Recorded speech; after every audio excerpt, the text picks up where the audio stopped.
Então, agora, boa noite oficialmente.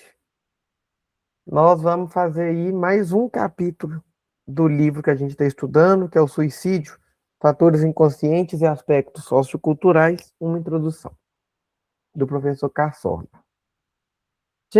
Antes de falar propriamente do estudo de hoje, eu quero levantar uma questão que é a importância da gente ter acesso ao texto.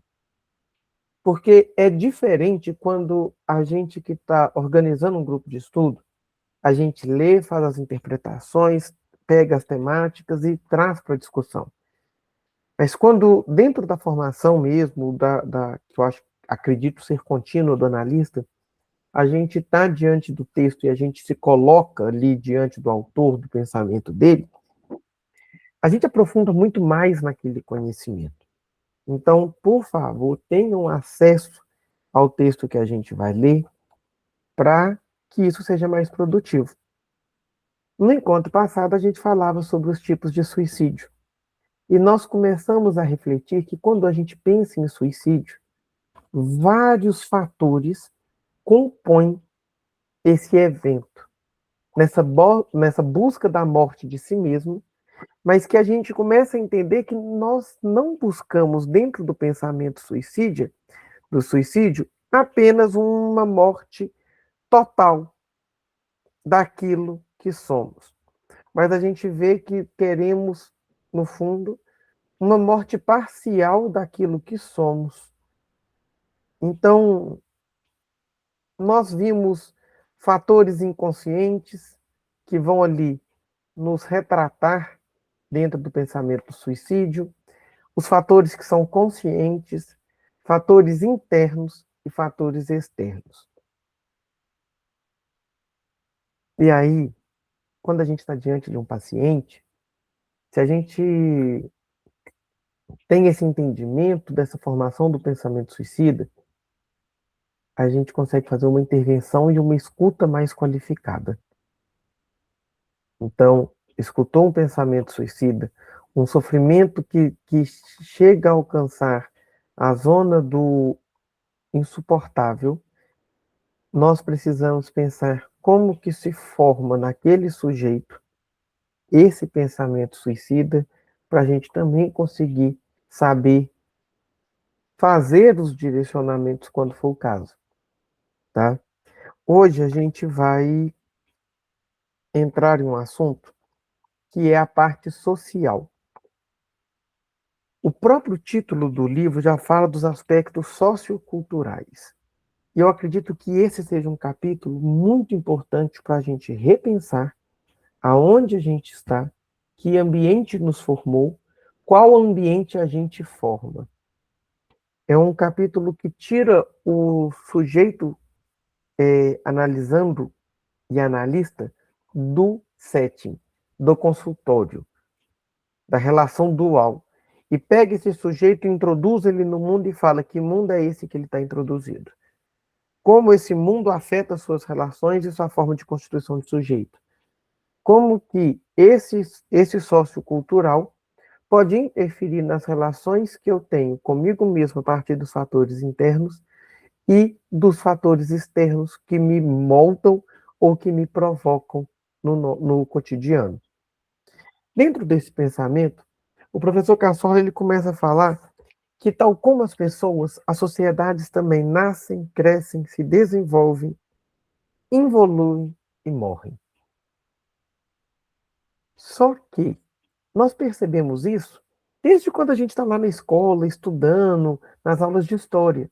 Sociedade Inca, Maia, Azteca, não tem todas aquelas sociedades antigas que foram crescendo, tiveram seu ápice e seu declínio? Chega um momento que essa sociedade morre e outra surge a partir de uma zona de controle. E aí a gente vem pensar o seguinte: não quer dizer porque morreu que também não deixou uma herança.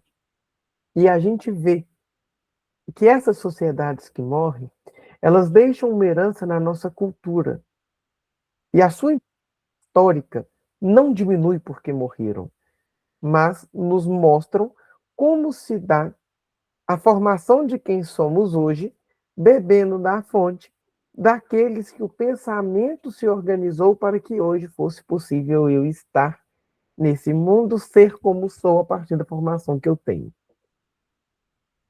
Isso pega até um pensamento um pouco mais.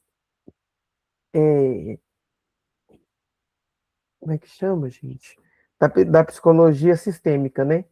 Como que o, o, as crenças familiares, como que as famílias se organizam, vão passando de geração em geração. Mas pensando que quando uma sociedade ela chega do seu nascimento à sua morte, ele coloca porque nós precisamos pensar sobre estrutura de poder. Como assim? Quando a gente está dentro de uma sociedade, existe uma estrutura de poder que vai organizar essa sociedade. Esse poder pode ser um poder autoritário, ou esse poder pode ser um poder mais democrático.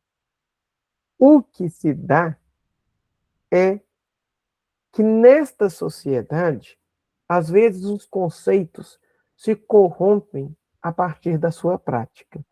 E o autoritarismo passa a ser democrático, matando o autoritarismo. O democrático deixa de ser democrático, mantém aquela máscara e se torna autoritário.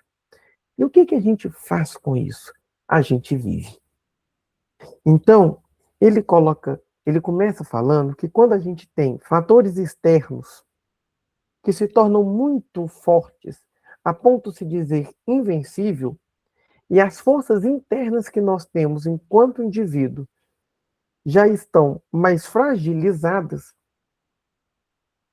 há o rompimento daquela sociedade ou daquele sujeito, e isso tende a morrer.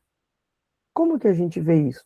Colonização portuguesa no nosso Brasil praticamente aniquilou várias sociedades indígenas. Mas como que eu vejo isso dentro do SET? Muitas vezes o paciente vai chegar nos narrando que um casamento está violento. E aí, nas suas devidas proporções, o fator social e o fator colonizador vai trazer a sua marca do macro para o micro. Então, por exemplo, eu estou numa cidade do interior de Minas Gerais, uma cidade pequenininha, com poucos habitantes, né, tendo em vista ou relação com cidades, né, próximas, mas que tem aos poucos diminuído a sua estrutura de um poder coercitivo, muito ligado ao coronelismo, daquele assim, olha, o político da cidade vai ser o da família X ou do Y. Você não é o Murilo. A pergunta é, você é filho de quem? É como se a sua árvore genealógica determinasse quem você pode ser. E isso está acabando. E tem gente que fica angustiado por isso terminar. E eu fico brincando até com uma pessoa conhecida que falou comigo, isso é péssimo. Eu falei, isso é péssimo porque você é de uma família mais tradicional da cidade. Isso nunca nos atingiu. Mas deve ter sempre atingido alguém que veio de uma família que não é das tradicionais. Para! Deixa o mundo crescer. A gente também tem que pensar que a força do fator interno e do externo, ele é dada pelo contexto sociocultural, mas ele é mantido a partir da escolha individual de cada sujeito. Então, eu posso me fortalecer enquanto indivíduo e deixar com que aquele fator externo, que antes era muito forte, diminuísse sua influência sobre mim. Mas isso nem sempre é fácil. Fazer esse fortalecimento interior e trazer esses fatores internos para um lugar de confronto, isso demanda análise.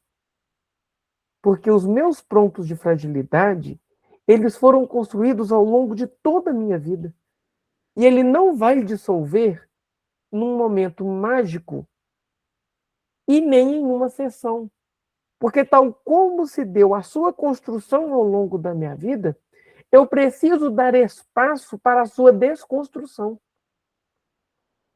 E uma desconstrução sadia. Porque se for uma desconstrução abrupta, eu vou só modificar o lugar do sintoma acontecer, da angústia se revelar. Então, enquanto ambiente, dentro do SET, na nossa relação com o paciente, eu tenho que transmitir para ele a segurança de se colocar como ele é, com toda a sua fragilidade, suportar o caos que ele manifesta, para que ele possa ver esse caos e falar: tudo bem, aqui é um ambiente seguro para isso. E esse processo transferencial, ele não vai se dar se o analista não ficar calado na hora certa. Se o analista não se o analista quiser ocupar o lugar de direcionador, analista não direciona ninguém a nada. Quem se direciona é o paciente. Nós somos o ambiente onde essa condução acontece. Nós somos o promotor do ambiente que no passado era fragilizado e não promovia a segurança de que aquele ser existisse para que ele, enfim, possa existir. Então, a nossa sociedade, em geral, ela se dá como uma sociedade suicida, segundo o pensamento do professor Cassorla, em muitos momentos, principalmente quando ele é regido pela pulsão de morte e não pela pulsão de vida.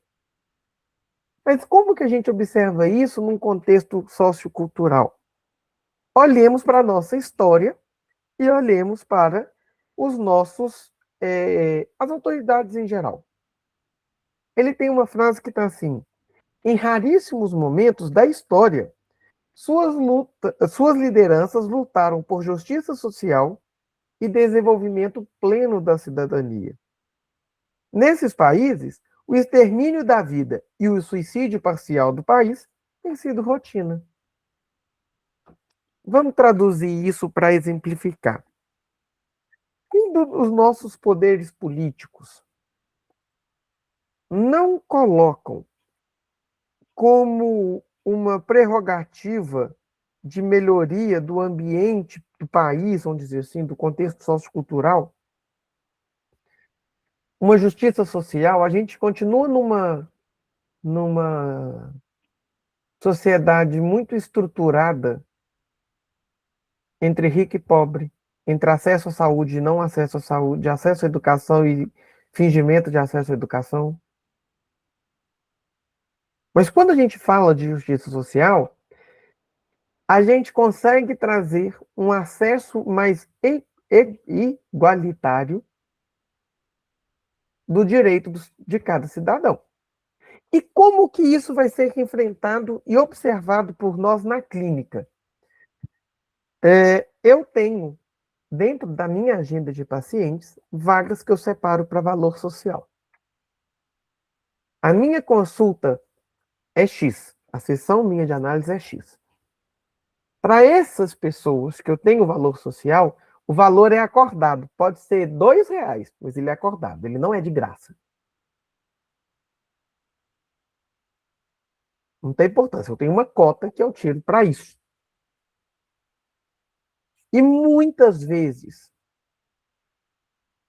é nítido como que essa injustiça social que permeia ainda as relações socioculturais aqui no Brasil interferem no tipo de sofrimento, em como ele se construiu, na linguagem do sujeito para expressar a sua angústia, a estruturação familiar. E a gente não pode fingir que isso não são fatores determinantes do sujeito. Aquele bendito conceito que Freud traz o tempo todo daquele determinismo psíquico, a gente vê ele prático na hora que a gente atende. Como que aquilo que acontece no desenvolvimento do sujeito, desde a gestação, vai alimentar a angústia e o sofrimento, a manifestação como sintoma em qualquer fase da vida. Então, toda vez que a gente luta por justiça social, dentro da clínica psicanalítica, a gente está diminuindo o fator angústia do nosso paciente. Uma conhecida faz parte de um instituto de psicanálise, eles têm um projeto de psicanálise na rua. E eles vão, juntam um grupo, vai para uma praça pública, e eu posso te escutar? E eu fiquei, assim, muito impressionado com esse projeto, que eu fiquei, vocês põem confessionário na rua, né? Ela falou, não, Murilo, já teve vezes que a minha plaquinha foi vista por uma pessoa que sentou e falou, para que você quer me escutar? Ninguém nunca me escutou. Ela respondeu, para inaugurar isso na sua vida. E que aí a pessoa começou a chorar. Quanto tempo que tem de escuta? Ela falou, Murilo, o tempo que eu precisar, eu posso ficar a manhã inteira do projeto com uma pessoa, ou pode ter 50 pessoas com uma fração de segundos, ou pode ter ninguém, porque a placa está ali e eu estou ali disponível. A questão é se colocar disponível para a dor do outro e deixar com que ele faça o movimento de ir até a plaquinha. Então, é uma forma de acessibilidade à saúde mental? Claro que é, gente. O paciente que passa fome não tem condição de pagar o preço que eu cobro numa sessão de psicanálise.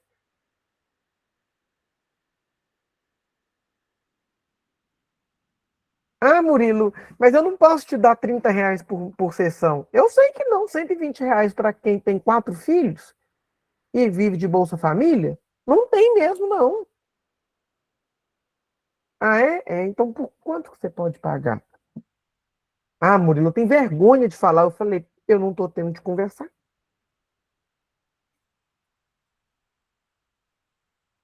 É mostrar que está aberto.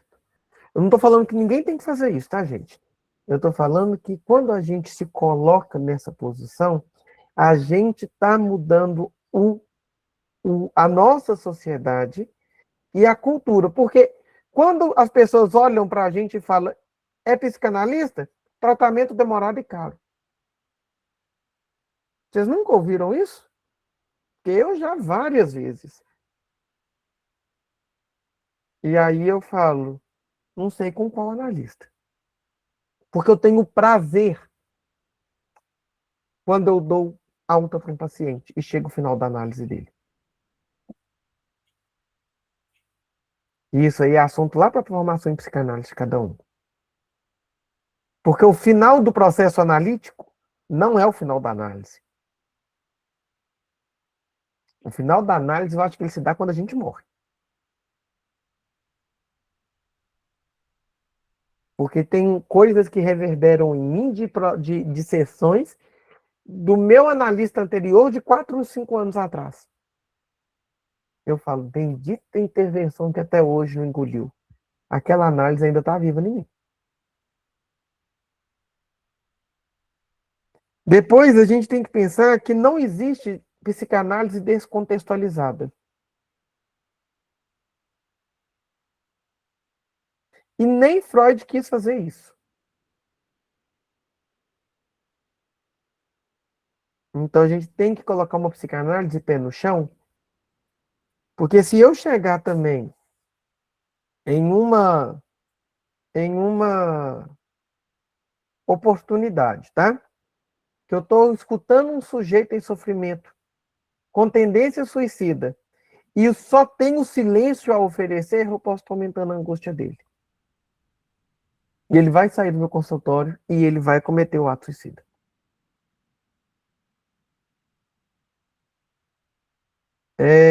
A gente tem que olhar isso com carinho. A gente tem que olhar isso com uma formação muito coerente. O que dizer, quando dizer e como dizer. E se tem que ser dito. Outra coisa, quando a gente olha que ele termina até esse parágrafo dizendo assim que às vezes a gente morre em vida. Quando se dá a morte do sujeito, do indivíduo? O que vocês acham?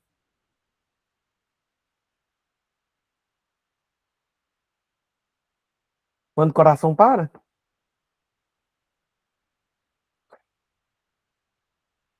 Eu, Murilo, acredito que é quando o sujeito deixa de desejar. E ele vive num estado de apatia. E isso pode ou não ser quando o coração para. O sujeito morre quando. Porque mesmo se ele é movido pela pulsão de morte, há vida, porque na pulsão de morte tem desejo.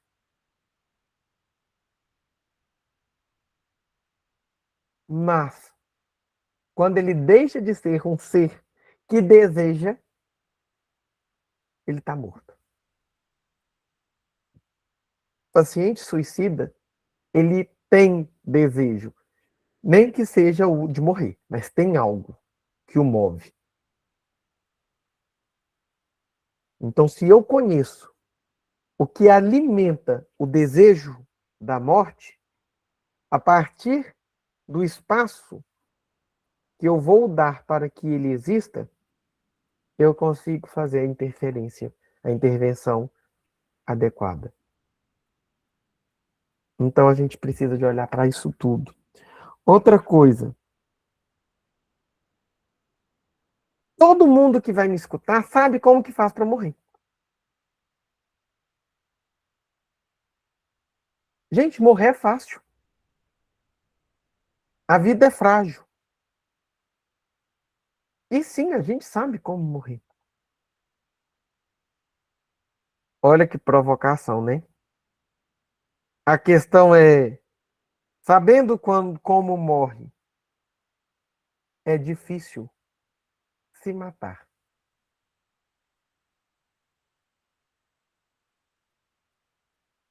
Gente, é muito difícil se matar.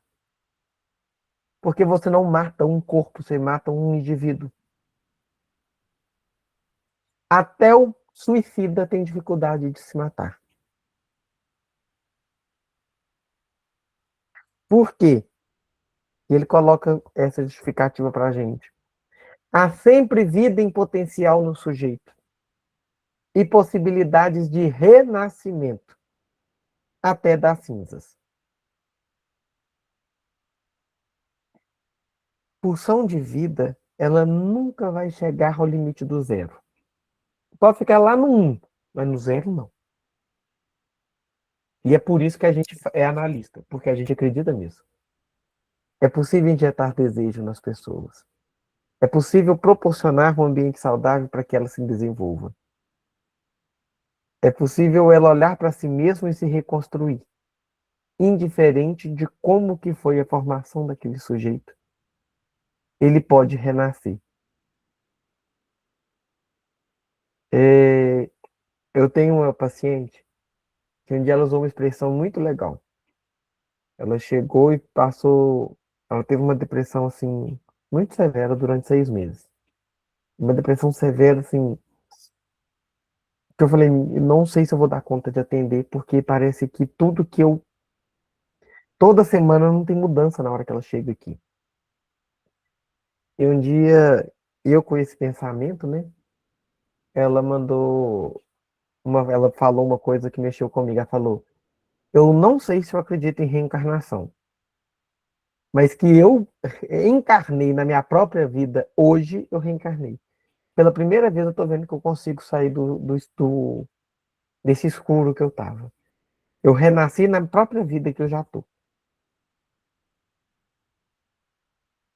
Eu falei, o que que você vai fazer com isso, né? Assim, nesse sentido, ela falou assim, Um bebê não precisa de reaprender, de aprender a andar? Eu falei, tem. Ela falou, então eu vou ter que reaprender a viver. Mas eu vou aprender. E aí meu olho encheu d'água, né? Falei, ai, ela conseguiu. Então a gente precisa de pensar como que a nossa escuta pode favorecer um paciente suicida a renascer mesmo que esteja na cinza. Como que nós vamos proporcionar um ambiente seguro o suficiente para o nosso paciente para que isso seja possível? E aí ele termina essa parte falando, né? O suicida não necessariamente quer se matar, ele quer matar parte de si mesmo. Isso, porém, é impossível. Como assim? Eu quero que morra uma parte só. Eu posso chegar aqui agora, enquanto eu estou conversando com vocês, falar: minha mão podia morrer. Não. Mas tem pessoas que chegam com uma fragilidade, uma distorção tão grande do próprio corpo, que ver aquela mão é insuportável. Gente, a gente vê de tudo dentro de um consultório. Por isso que eu falo que a gente tem que fazer análise, porque a gente tem que suportar o caos do outro sem deixar com que o meu interfira ali. E coloca isso, porém, é impossível.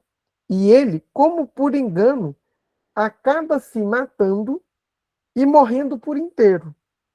E o mesmo pode acontecer com a parte da sociedade que mata a outra. Como que a gente vê isso agora, bem recente, na nossa sociedade?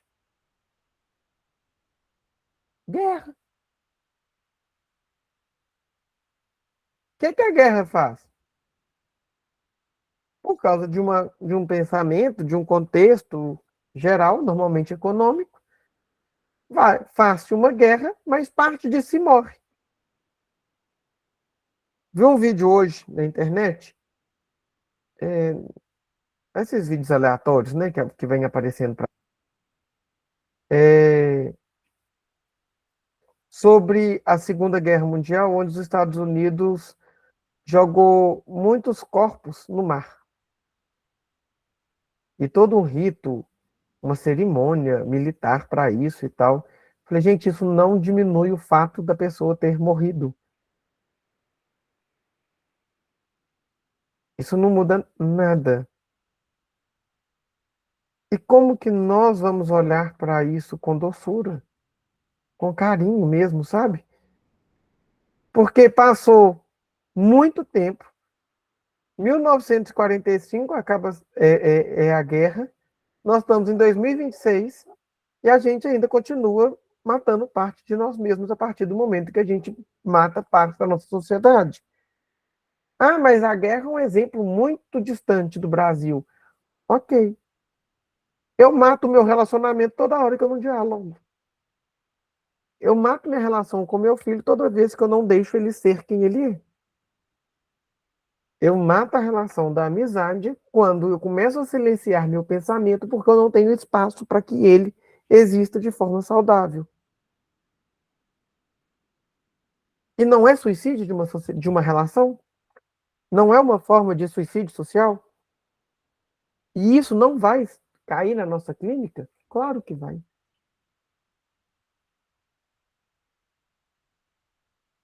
Então a gente ainda mata de uma forma parcial, mas muitas vezes a gente mata a parte total. Vou dar um exemplo particular meu. Eu tinha uma amiga, sabe aquela amiga que você acha assim, essa eu quero levar pro resto da vida, a pessoa que eu amo. Hoje um olha na cara do outro.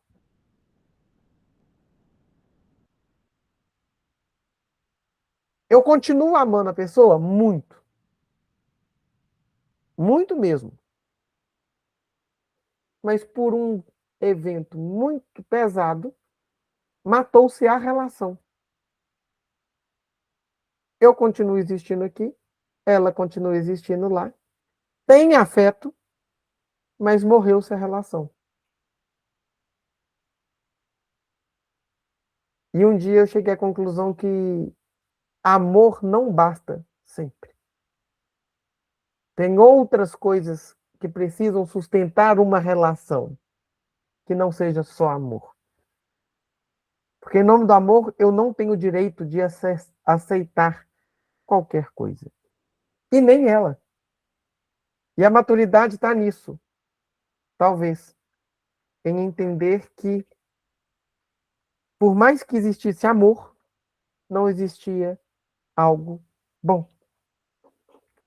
E eu acho que isso mudou muito a forma das minhas novas relações.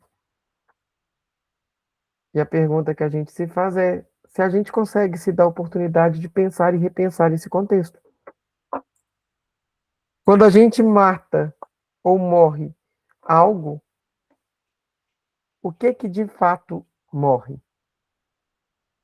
Morre o total, morre o problema, a dor.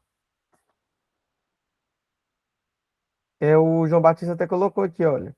Ele quer matar a dor por não saber lidar com o sofrimento. Às vezes eu mato uma relação por não saber lidar com parte de alguém que eu gosto muito.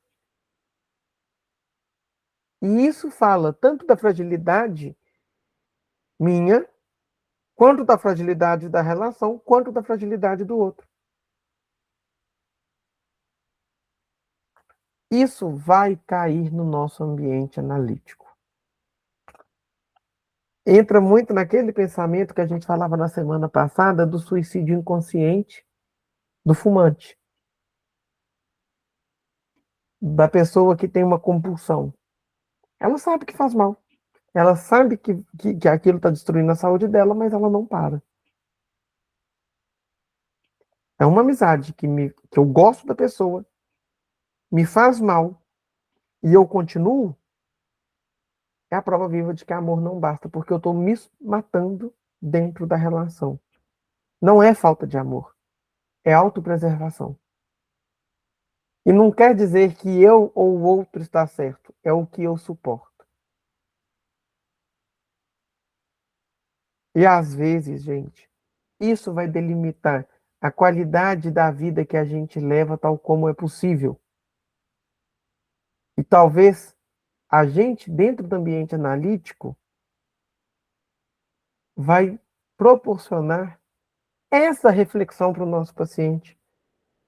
O amor é legítimo, a relação é legítima. Talvez ela só não seja sadia. E não sabendo transformá-la em sadia, talvez o caminho seja não ter. É melhor eu não ter a relação do que eu não ser eu mesmo. E isso é difícil. Mas se bem cuidado, isso impulsiona a minha pulsão de vida para a retomada de quem eu sou. Eu fortaleço os aspectos internos para o enfrentamento dos externos. E talvez eu passe até a simplesmente deixar com que o externo não me acometa. Talvez rompendo a relação. E aí, gente, isso vem na clínica. Por quê? Porque a gente é feito de uma sociedade que produz e que a qualquer custo quer ser bonzinho. Se eu ponho um limite na minha relação de trabalho, eu ganho muito bem, mas me adoece. Eu tenho uma paciente que trabalhou 18 anos numa empresa. E ela está num processo de depressão enorme porque ela aposentou. Ela falou, Murilo, eu não sei quem eu sou sem trabalhar.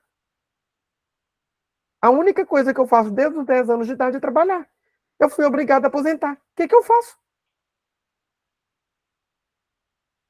Eu só sei fazer.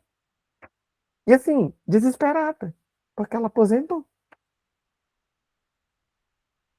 Ela falou, empresa nenhuma vai contratar uma pessoa da minha idade, mas eu quero trabalhar. Porque eu não sei se, eu não sei. Ela falou assim, como que existir à toa?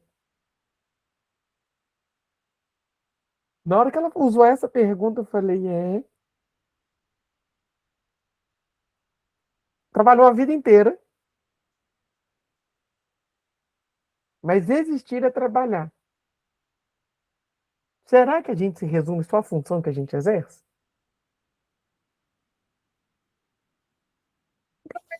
Se eu virar para a Fábio e perguntar, Fábio, me fala assim, quem que é você? Aí se ela pode falar que ela é casada, que ela é divorciada, que ela é mãe, que ela é vó, que ela é tia, que ela é psicanalista, que ela é psicóloga, que ela é professora, e ela vai me contar um tanto de lugares que ela ocupa e funções que ela tem, e a gente não vai ouvir da Fábia. Quem que a Fábia é? Não é assim que a gente costuma responder?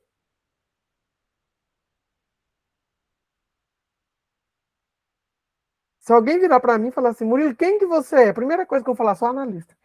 Não, ninguém perguntou minha profissão. Me perguntou quem que eu sou. Um dia eu vou contando para vocês porque eu passei por essa experiência. Eu falei, eu sou um homem que muitas vezes é ignorante, porque não suporta muita firula e aí já vai e responde e custa apodar a língua, que na hora que pensa já falou e a coisa já está estragada.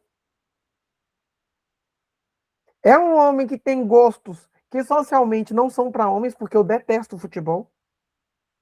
Se você olhar, meu pai, meu irmão, meu tio, tava todo mundo vendo a escalação da Copa. Eu falei, meu Deus, que perca de tempo. Porque eu não gosto, eles gostam. Mas eu amo bordar. Se você chegar aqui agora no consultório, ali do lado tem um bordado que eu tô fazendo, que na hora vaga eu vou pegar e vou bordar.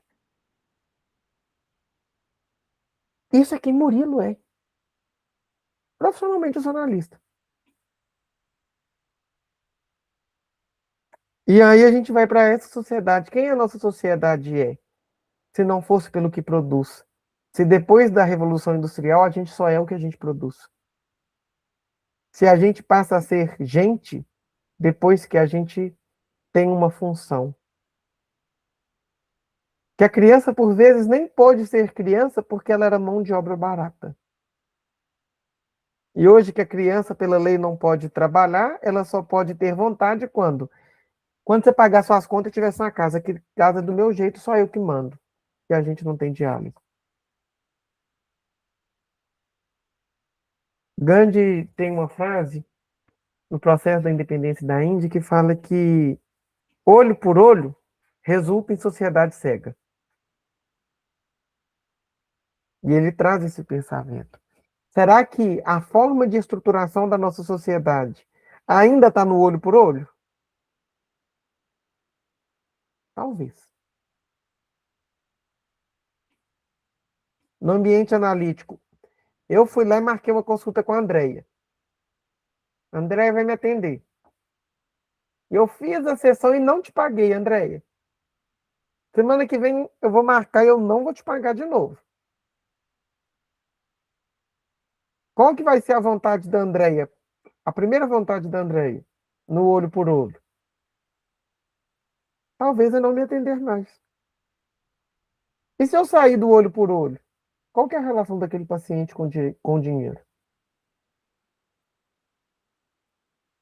Qual que é a relação daquele paciente com o processo analítico? E isso pode virar tema de análise. E aí aquele paciente vai me pagar. Eu estou contando isso porque isso foi uma coisa que eu, como paciente, fiz e não vi. Eu deixei de pagar um mês de análise. E o meu analista continuou me atendendo. Com um mês ele falou assim: hoje eu quero trazer um tema para você. Falei: o quê? Por que tem um mês que você não me paga? Falei, um mês? Por que você não me cobrou antes? Ele falou: porque eu quero conhecer quem que é o Murilo diante do dinheiro. E quem que é o Murilo diante da análise? E como que o Murilo na análise está relacionando com dinheiro?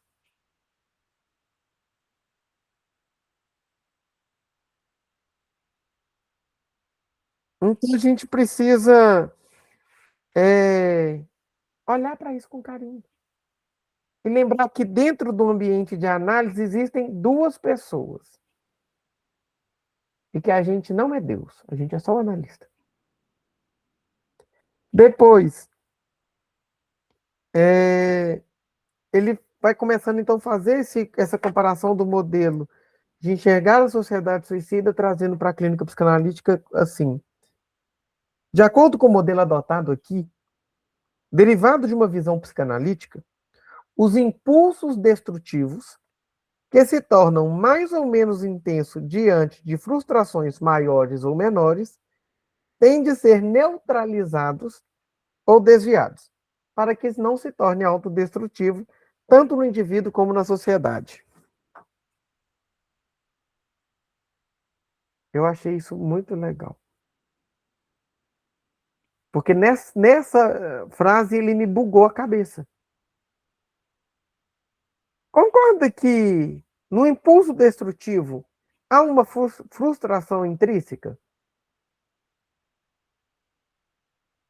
Agora, ela é consciente ou ela é inconsciente? Eu já tive pacientes que chegam falando, Murilo, eu quero suicidar porque eu não suporto meu pai. Aí durante o processo de análise, a gente descobriu que ele transferiu para o pai o insuportável. Mas não era o pai que ele insuportava. Era como que essa relação com o pai foi construída. E no fundo ele tinha uma admiração louca por aquele pai, mas que esse pai não tinha admiração nenhuma por ele. Eu já tive pacientes que chegaram e falaram que queriam suicidar para não terminar um casamento. E não era aquele. Esse foi até um caso muito legal, assim. Foram um bom tempo de análise desse paciente, e aí ele vai falar: eu não queria me matar, e na verdade eu nem queria me separar. Eu queria matar minha esposa toda vez que ela aparecia com minha mãe. E aí a gente vai vendo que as coisas, os fatores inconscientes que estão na estrutura do pensamento suicida, tem que dar tempo para ela emergir, porque um fator externo e consciente, a maioria deles vai ter. A gente gosta de terceirizar a responsabilidade pelo nosso sofrimento. E é isso que a gente faz o tempo todo. Então, a gente também, dentro desse pensamento psicanalítico, a gente é buscar a olhar o nosso processo de responsabilização dentro do sofrimento. Maria Rita Kell tem uma,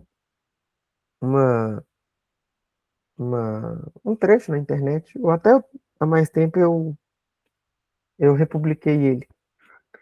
Qual que é a parte qual que é a minha parcela de responsabilidade dentro da construção do caos que eu vivo? E aí eu achei aquela fala dela incrível.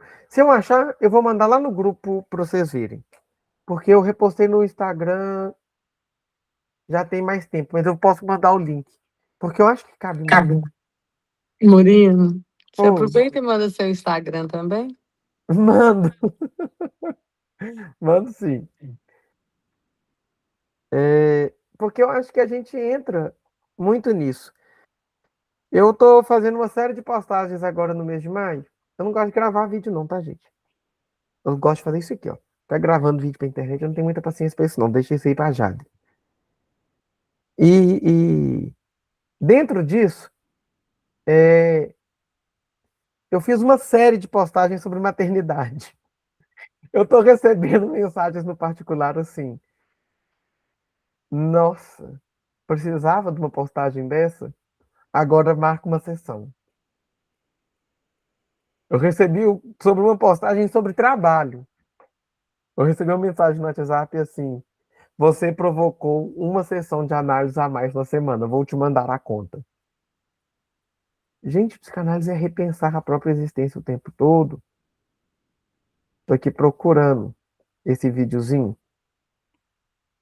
É,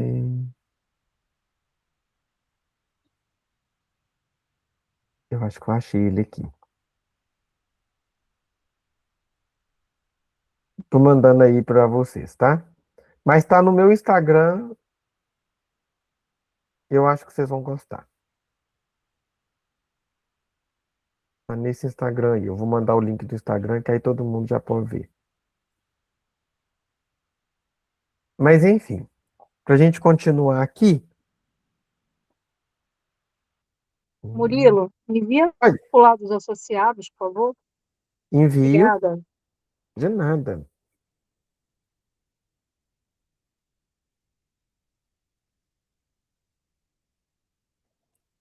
Murilo, pode Oi? perguntar? Claro, fica à vontade. Enquanto eu mando aqui, pode mandar. Porque se eu não mandar agora, gente, depois eu não vou mandar porque eu vou esquecer.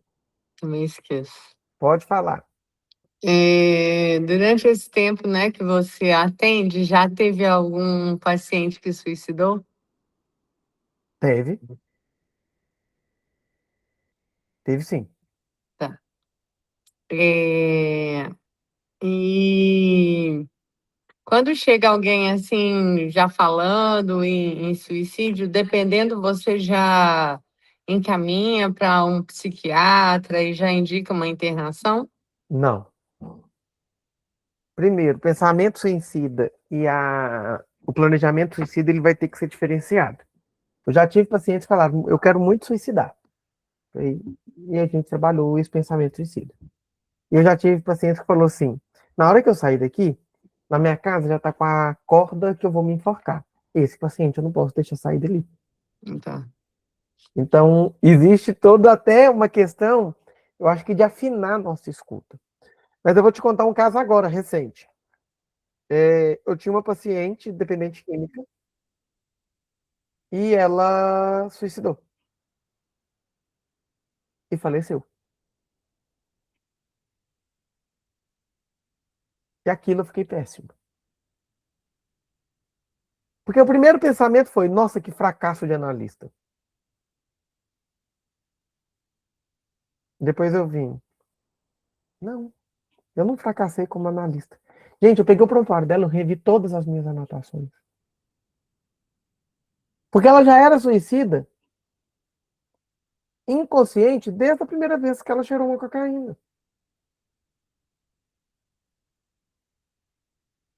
Mas ela conseguiu deixar o vício. Ela não conseguiu suportar o sofrimento, mas o vício ela largou. Ela não morreu em dependência química. Então a gente precisa de entender que nós não somos salvadores do mundo, nós somos analistas. E, gente, se eu não tivesse com minha análise em dia, provavelmente quem ia internar depois dessa menina ter suicidado era eu. Porque na hora que você sabe que a pessoa faleceu, como analista, eu fiquei num baque danado. E até respeitar o meu luto da perda da paciente é importante. Não sei, Andréia, mas uma coisa que é legal até da gente pensar é doentes crônicos. Vem muito, tá? Uma pessoa que passa por uma quimioterapia, gente, tem hora que vai passar na vontade dela que ela quer morrer, porque o tratamento é um inferno. E aí a gente trabalhar que o que ela quer que morre não é ela, é a doença. E quem está provocando o sofrimento, teoricamente, é a quimioterapia. Porque a quimioterapia que dá enjoo, não é o câncer. E a gente precisa de dar algum suporte para isso. Por isso que eu falo que até a forma como eu escuto paciente crônico, esse desejo da morte e tudo mais, ele mudou muito depois que eu conheci a Ana Paula Quintana Arantes. Porque é, até a gente vai ver isso aqui, uma, uma saída para esse. Qual que é o remédio para essa sociedade suicida? Tá? Até no próprio texto traz isso. E aí, para a gente ir terminando, eu vou resumir, porque se eu for olhar minhas anotações aqui, tem mil coisas. É, no nosso contexto geral, a gente busca bodes expiatórios para o sofrimento. Como assim? Quando eu deixo de suportar o sofrimento em mim, eu preciso de um bode expiatório para suportar meu ataque. Então, eu vou te atacar porque eu não me suporto. E você é o bode expiatório. Quando eu não tenho bode expiatório, aí eu acabo de me destruir. E a gente vê isso o tempo todo. Ô Murilo, Oi, Veraldo. boa noite a todos aí. Eu estou aqui pensando na eutanásia, consentida, não consentida. Onde que pega a diferença? Eutanásia é quando eu mato alguém. Eu estou impondo a morte a alguém. Mas a Isso aí dá eutanásia eu uma posso tese fazer de... uma relação com o suicídio aí ou não? Por exemplo, eu prefiro a morte do que sofrer. Tá? E aí tem países que consentem com Ah, isso. tá. Né? Isso Se aí é não me engano, suicídio assistido, né? entendi. O suicídio assistido, ele é... Inclusive agora tem o caso de uma brasileira na internet muito interessante para falar sobre suicídio assistido. E ela estava muito bem resolvida. E eu, como analista, não tenho que levar nenhum aspecto moral para isso, porque não é sobre mim, é sobre ela. O aspecto moral tem que ser sobre a minha vida como Murilo. Como psicanalista, Murilo é sobre a vida dela, aí o pensamento é dela. A minha moralidade não pode determinar o sujeito que eu escuto. Então, assim, a forma como ela trabalhou nela a possibilidade do suicídio assistido, pelo que a reportagem fala, porque também intimamente só ela vai saber, foi uma coisa muito bem resolvida. A questão moral, aí não é comigo, não. A questão moral é minha. Eu queria trazer essa questão do ataque destrutivo, porque toda vez que eu vou com um ataque destrutivo, eu estou expressando a pulsão de morte que em mim é insuportável.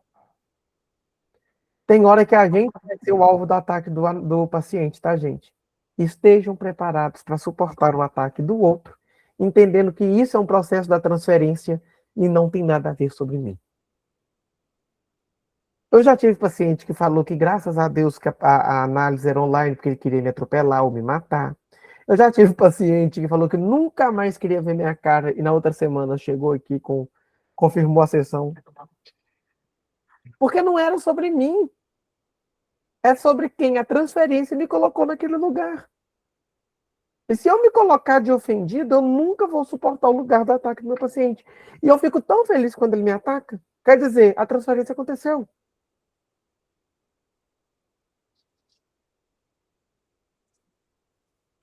Eu já tive paciente que estava incomodado porque eu sou careca. Gente, eu sou careca desde meus 15 anos.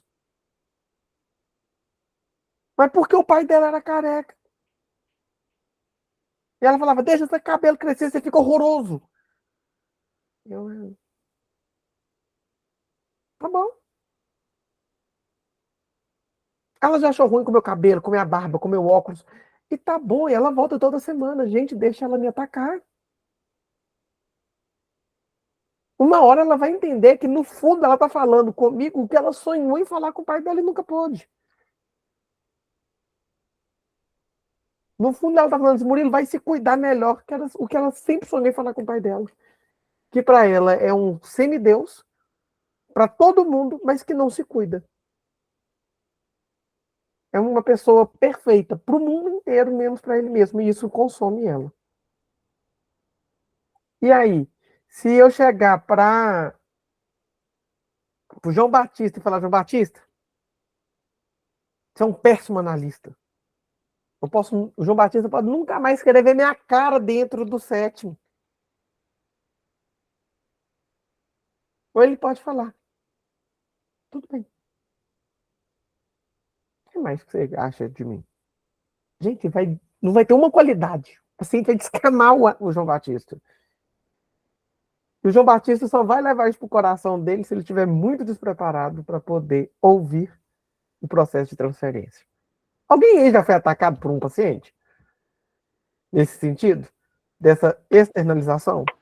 Não, mas eu ia levar pro coração. Eu ia ficar magoada.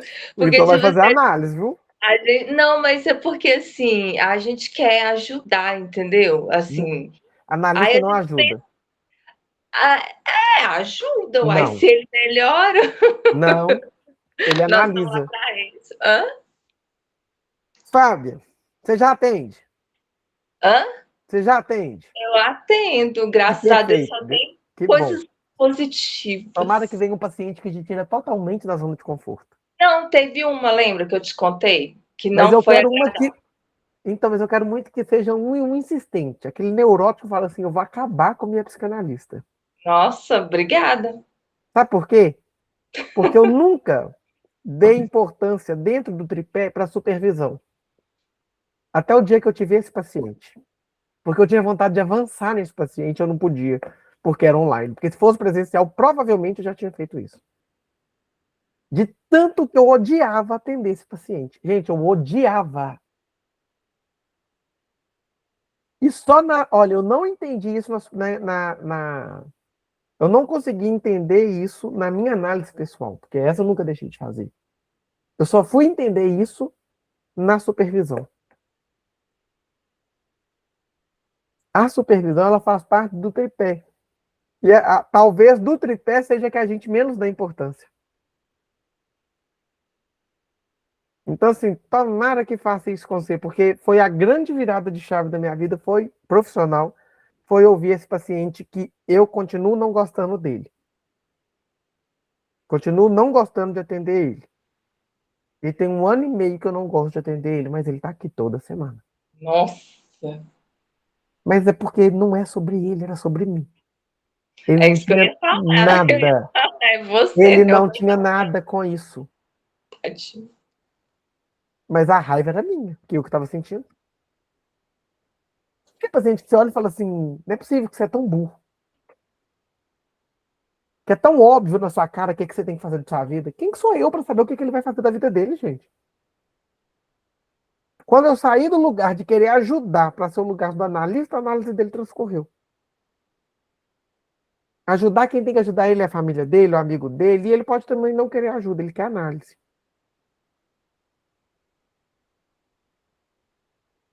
Nó, isso para mim foi difícil. Ele não me pagou para ajudar ele. Ele me pagou para ser analista dele. Eu quase morri para diferenciar isso. Contando aí uma falha minha durante muito tempo, tá?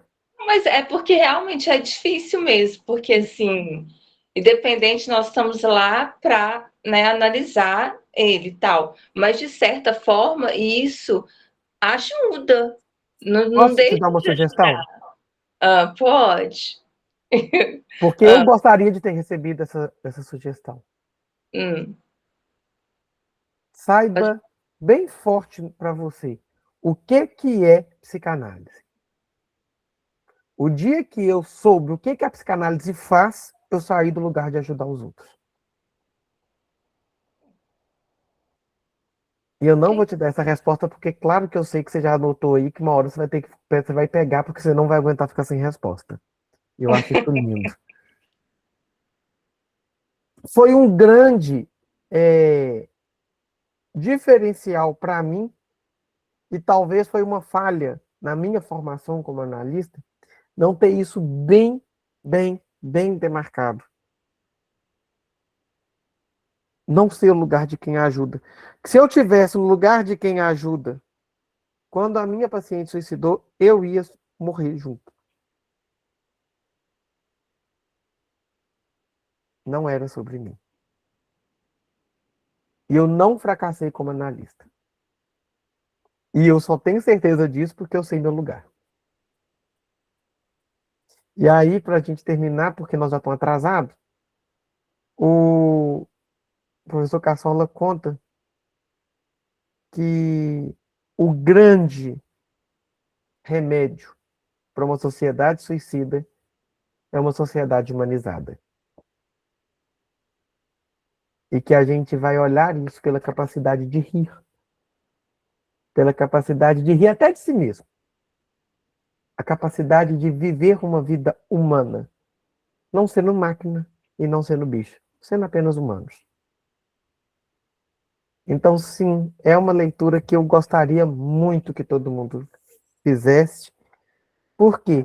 Porque na hora que a gente entrar no próximo capítulo, semana que vem, sobre o que é a morte para o suicida, a gente tem que saber aonde que está esse sujeito em uma sociedade que em si já é suicida por tentar veementemente não ser humana. Beleza? Alguém quer fazer comentários? Hoje vocês ficaram muito calados porque eu não calei a boca, né? Ou tá todo mundo tranquilo aí? Não, tranquilo não, né, Murilo?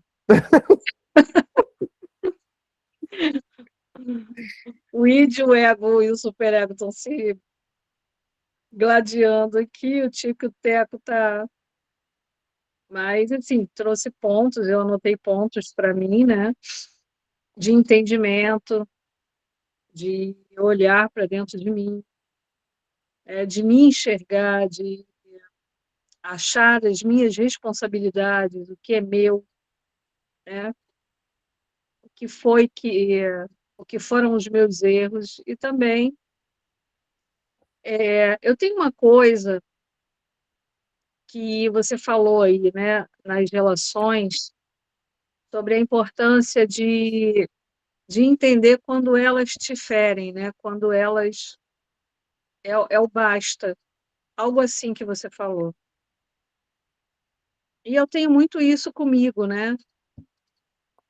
E eu sempre me questiono, levo isso para minha análise também, mas eu ainda não encontrei uma resposta.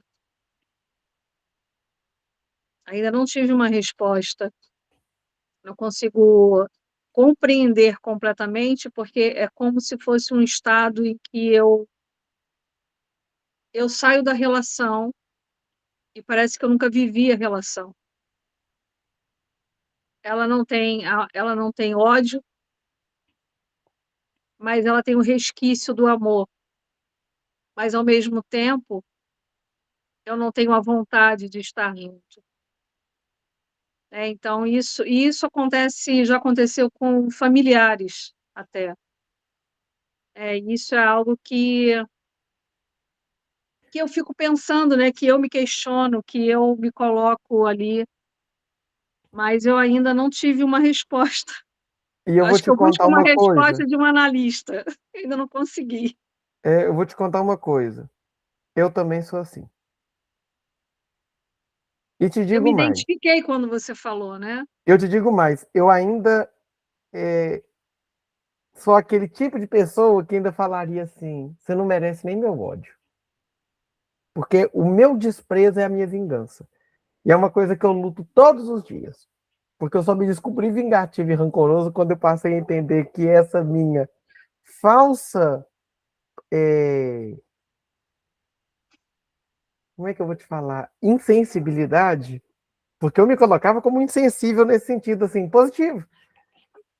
Beleza, só acabou. Só depois, sabe? Mas aí a gente vai trabalhando. Então, aí eu vou te falar, Andréia, o Murilo analista. Isso é tema de análise. E isso quando a gente chegar no paciente que vai me atacar, me atacar, me atacar, e ele nunca mais vai marcar uma sessão, e isso vai acontecer, gente. É porque ele não dá conta mais, e tá tudo bem. Só lá na supervisão que a gente vai trabalhar isso profissionalmente. Eu ainda não tive esse paciente seu aí não, também. E eu já, gente, é péssimo, deixa eu contar pra vocês. Quase morri. Me achei o fracassado dos fracassados. Tomara que vocês tenham bastante pacientes incômodos, Conta aí. tá? Rezo para que todos tenham pacientes incômodos, que a gente não cresce tanto com eles quanto a gente cresce com os que a gente gosta de atender. Eu já tive muita gente chata, muita gente que eu falava, cara, e aí, como eu não tenho preço, assim, eu não consigo, as pessoas não conseguem colocar um preço em mim. Não é pelo dinheiro que eu vou, tá? Então, assim, eu passei muitos pacientes adiante na sociedade, porque eu não, muitos não, né? Alguns que eu não tive a transferência, eu não gostei de atender. E eu vou te procurar, viu, Murilo? Primeiro que eu pegar, vai ser você que eu vou passar tudo e eu vou ser a chata para você, tá? Pode marcar. Pode marcar. Porque, gente, vocês vão rir demais. É verdade, a gente fica assim, tá? Fica assim. Tomara que inquiete bastante vocês. Bastante. Ai, Murilo, eu não gosto de confusão, não. Eu já passo adiante essas confusões, hein? Vou passar para tu. E aí você Né? pensa, qual que é o seu... João Ai, Batista é gente, nós vamos tratar paciente, isso tem numa cara de ser supervisão. paciente. Vou passar para o João Batista, abafar.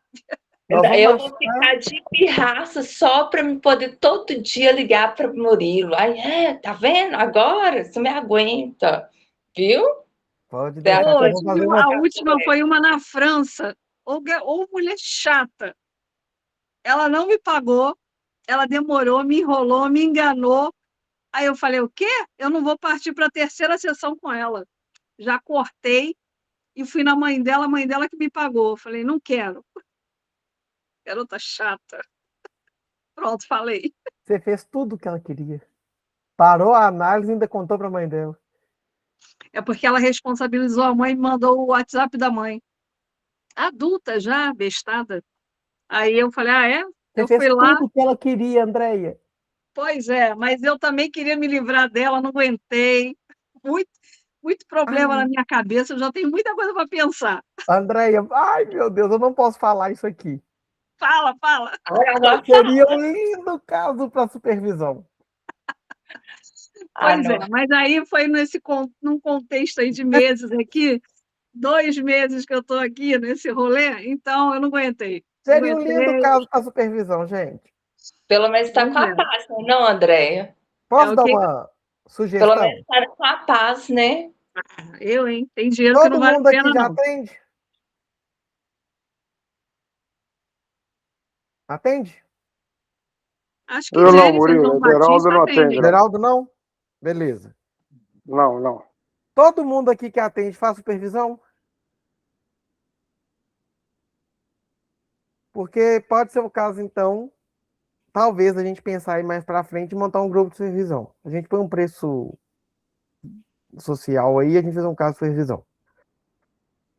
Porque, e aí, ô, Adorei. Everaldo, Vamos lá. entre como